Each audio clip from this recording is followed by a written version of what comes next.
ഉടൻ ബന്ധുവായ കോഴിക്കോട് നല്ലളം സ്വദേശി മുഹമ്മദ് നസീറിനെ വിളിച്ചു വരുത്തി. എന്തു ചെയ്യണമെന്നറിയാതെ പരിഭ്രാന്തരായ രണ്ടുപേരും ചേർന്ന് ഒരു കഥയുണ്ടാക്കി. പണം തട്ടാൻ വന്ന കൊള്ളക്കാർ റഹീമിനെ കാറിൽ ബന്ദിയാക്കി അനസിനെ ആക്രമിച്ചുവെന്ന് കഥ ചമയ്ക്കുകയും നസീർ റഹീമിനെ സീറ്റിൽ കെട്ടിയിട്ടു പോലീസിൽ വിവരമറിയിക്കുകയും ചെയ്തു.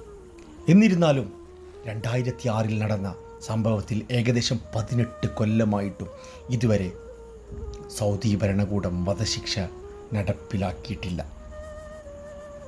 ഒരുപാട് മേൽക്കോടതികളിൽ അപ്പീലുകൾ പോയി, അവിടെയെല്ലാം പരാജയപ്പെട്ടു. അബ്ദുറഹീം മനഃപൂർവ്വം കൊല ചെയ്തതാണ്. സൗദിയിൽ വധശിക്ഷക്ക് വിധിക്കപ്പെട്ട് 34 കോടി രൂപ അദ്ദേഹത്തിൻ്റെ വിമോചനത്തിനായിട്ട് സമാഹരിച്ച വിവരം ചുരുക്കം ചില മലയാളികൾക്ക് മാത്രമേ അറിയാതിരിക്കുന്നുണ്ടാവുള്ളൂ. ഈ വിഷയവുമായി ബന്ധപ്പെട്ടാണ് എനിക്ക് ഇന്ന് സംസാരിക്കാനുള്ളത്. ഈ ഒരു വിഷയത്തെക്കുറിച്ച് നമ്മൾ ചർച്ച ചെയ്യുമ്പോൾ ഞാൻ മുന്നൊരു വീഡിയോ ചെയ്തിട്ടുണ്ടായിരുന്നു. ആ സൗദി ഫാമിലിക്ക് ശിക്ഷ വാങ്ങിക്കൊടുക്കണം എന്നൊക്കെ പറഞ്ഞുകൊണ്ട്.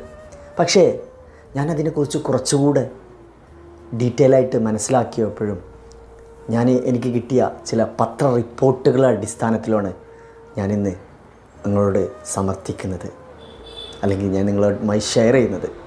അപ്പോൾ അതിലേക്ക് നമുക്ക് പോവാം. മനഃപൂർവ്വമല്ലാത്ത നരഹത്യക്ക് ഇസ്ലാമിക ശരീഅത്തിൽ വധശിക്ഷയുണ്ടോ? ഇല്ല. അബദ്ധത്തിൽ സംഭവിച്ചു പോകുന്ന അപകട മരണങ്ങൾക്ക് ഒരിക്കലും ഇസ്ലാമിൽ വധശിക്ഷയില്ല. അപ്പോൾ പിന്നെ അബ്ദുറഹീമിനെ വധശിക്ഷയ്ക്ക് വിധിച്ചത് എന്തുകൊണ്ട്? അത് മനഃപൂർവ്വം നടത്തിയ കൊലപാതകമാണ് എന്ന് സൗദിയിലെ കോടതിക്ക് തോന്നിയതു കൊണ്ടാണ് വധശിക്ഷയ്ക്ക് വിധിച്ചത്. കാരണം സാഹചര്യ തെളിവുകൾ അനുസരിച്ചാണ് കോടതി വിധി പറയുക, അല്ലാതെ കുറ്റാരോപിതൻ്റെ മൊഴി അനുസരിച്ചല്ല. എന്തുകൊണ്ടാണ് കോടതിക്ക് ഇത് മനഃപൂർവ്വമുള്ള കൊലപാതകം ആയി തോന്നിയത്? പത്രവാർത്തയുമായി ബന്ധപ്പെട്ടാണ് ഞാൻ ഇനി പറയാൻ പോകുന്ന നിഗമനങ്ങൾ.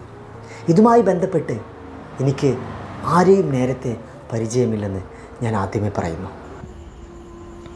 2006 ഡിസംബറിലാണ് കേസിന് ആസ്പദമായ സംഭവം നടക്കുന്നത്. നാട്ടിൽ നിന്നും സൗദിയിലേക്ക് ഒരുപാട് പ്രതീക്ഷയുമായി എത്തിയതായിരുന്നു അബ്ദുറഹീം.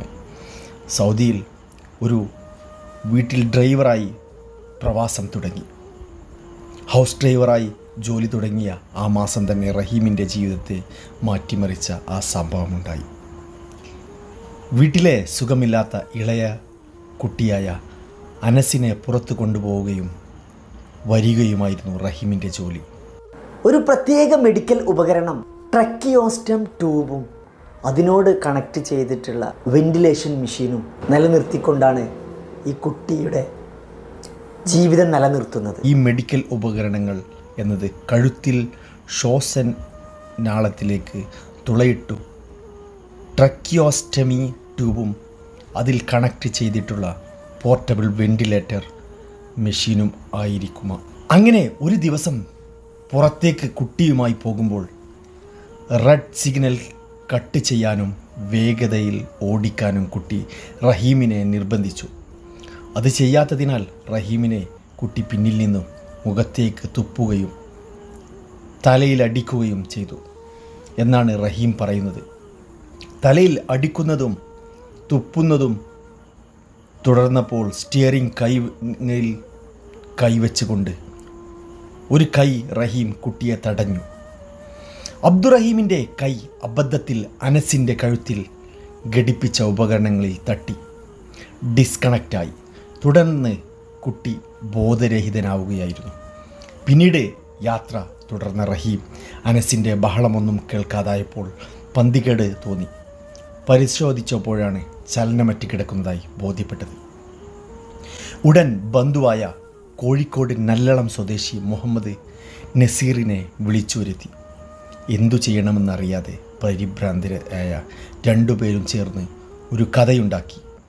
പണം തട്ടാൻ വന്ന കൊള്ളക്കാർ റഹീമിനെ കാറിൽ ബന്ദിയാക്കി അനസിനെ ആക്രമിച്ചുവെന്ന് കഥ ചമയ്ക്കുകയും നസീർ റഹീമിനെ സീറ്റിൽ കെട്ടിയിട്ടു പോലീസിൽ വിവരമറിയിക്കുകയും ചെയ്തു.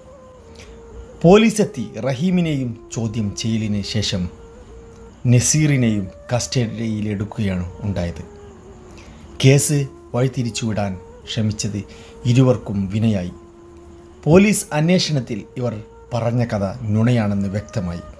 അബദ്ധത്തിൽ പറ്റിയാൽ കുട്ടിയെ എത്രയും പെട്ടെന്ന് ഏതെങ്കിലും ഒരു ഹോസ്പിറ്റലിൽ എത്തിക്കാൻ ശ്രമിക്കുകയായിരുന്നു വേണ്ടത്. അതിനു പകരം കള്ളക്കഥ മെനഞ്ഞു.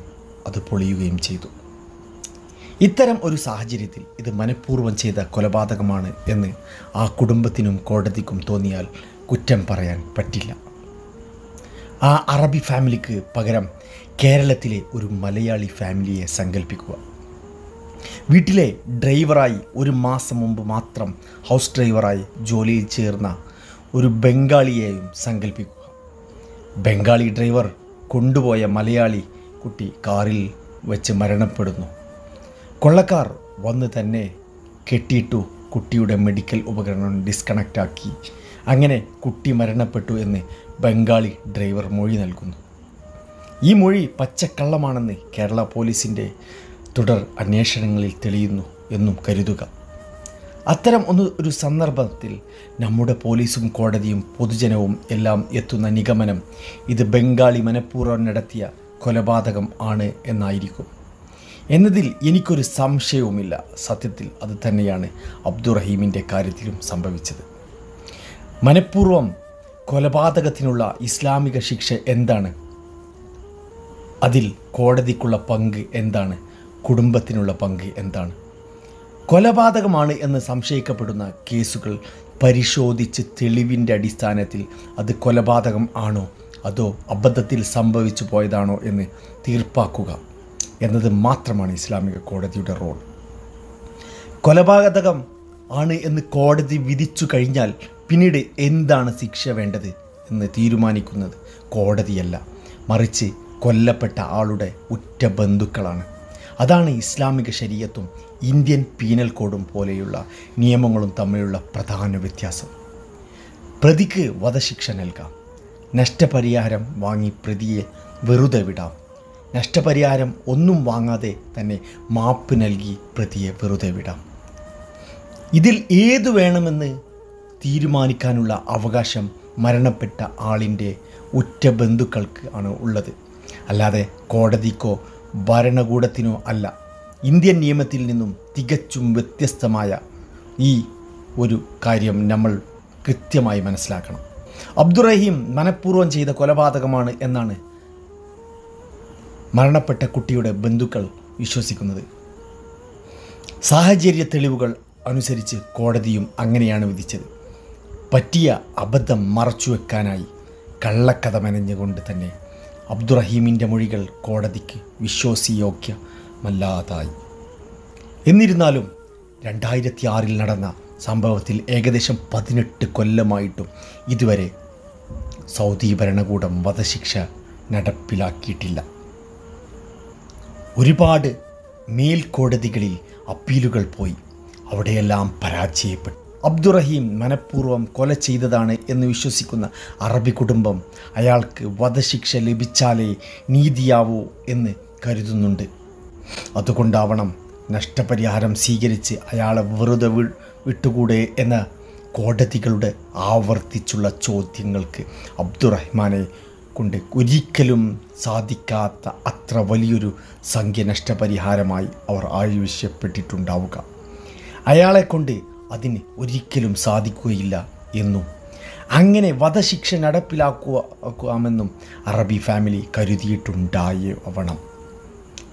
എന്തായാലും ഇത്ര ഭീമമായ സംഖ്യ നഷ്ടപരിഹാരമായി ആ ഫാമിലിക്ക് നൽകിയാൽ വധശിക്ഷ ഒഴിവാക്കും. അതിനുവേണ്ടി നമുക്ക് പ്രാർത്ഥിക്കാം. ഇതിൽ നിന്ന് നമ്മൾ മനസ്സിലാക്കേണ്ട ഒരു കാര്യം എന്താണെന്ന് ചോദിച്ചാൽ ഇതൊരു വലിയ ഗുണപാഠമുണ്ട്. ഇതിനെക്കുറിച്ച് വിശദമായിട്ട് ഞാൻ പഠിച്ചു മനസ്സിലാക്കി നോക്കിയപ്പോൾ എനിക്ക് കിട്ടിയൊരു കാര്യം എന്തെന്ന് ചോദിച്ചാൽ, നമ്മളൊരിക്കലും ഒരു കാര്യം നമ്മളൊരു പക്ഷേ അബദ്ധത്തിൽ ചെയ്തൊരു തെറ്റായിരിക്കാം, അതിനെ മറച്ചു വെക്കാൻ വേണ്ടിയിട്ട് നമ്മൾ ഒരിക്കലും നുണ പ്രചരിപ്പിക്കുന്ന തരത്തിലുള്ള കാര്യങ്ങളൊന്നും ചെയ്യരുത്. അത് നമുക്ക് വലിയ നാശം ചെയ്യും. പ്രത്യേകിച്ച് ഈ റഹീമിൻ്റെ വിഷയത്തിൽ, അബ്ദുറഹീമിൻ്റെ വിഷയത്തിൽ ഉണ്ടായതും അത് തന്നെയാണ്.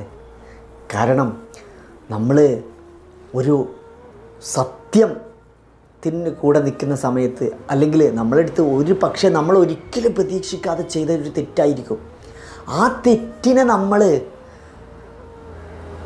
നമുക്ക് മറച്ചു വെക്കാൻ വേണ്ടിയിട്ട് നമ്മളെടുത്ത് ചിലപ്പോൾ ഒരു പക്ഷേ അബദ്ധത്തിൽ സംഭവിച്ചായിരിക്കാം, നമ്മൾ സത്യം തുറന്നു പറയണം.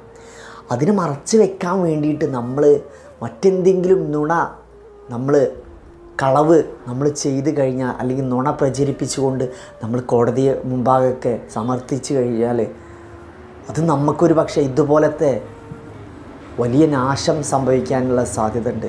നമ്മളൊരു പക്ഷേ അതിനുവേണ്ടി പിന്നെ വീണ്ടും മറ്റൊരു നുണ പറഞ്ഞ് ഒരിക്കലും നുണയെ നമുക്ക് മൂടിക്കെട്ടാൻ കഴിയില്ല എന്നുള്ളതാണ് ഏറ്റവും വലിയ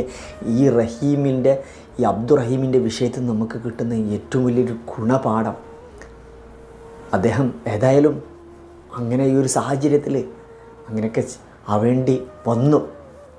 പക്ഷേ ആ സമയത്ത് നമ്മളെപ്പോഴും ഇങ്ങനെയൊരു സംഭവിക്കുമ്പോൾ നമ്മളെപ്പോൾ യുക്തിപൂർണമായിട്ട് നമ്മൾ കൈകാര്യം ചെയ്യണമെന്നാണ്. മറ്റൊരു ഉദാഹരണത്തെക്കുറിച്ച് ഇതിലേക്ക് പറയുകയാണെങ്കിൽ, നമ്മളൊരു റോഡിലൂടെ കാർ ഓടിച്ചുകൊണ്ട് പോവുകയാണ്. പെട്ടെന്ന് ഒരാൾ നമ്മളെ കാറിൻ്റെ മുന്നിലേക്ക് എടുത്ത് ചാടി. നമ്മൾ ആ സമയം കാറ് നിർത്താതെ പോയി കഴിഞ്ഞാൽ സംഭവിക്കുന്നൊരു വിഷയം എന്തെന്നറിയോ? നമ്മളവിടെ തെറ്റുകാരനായി.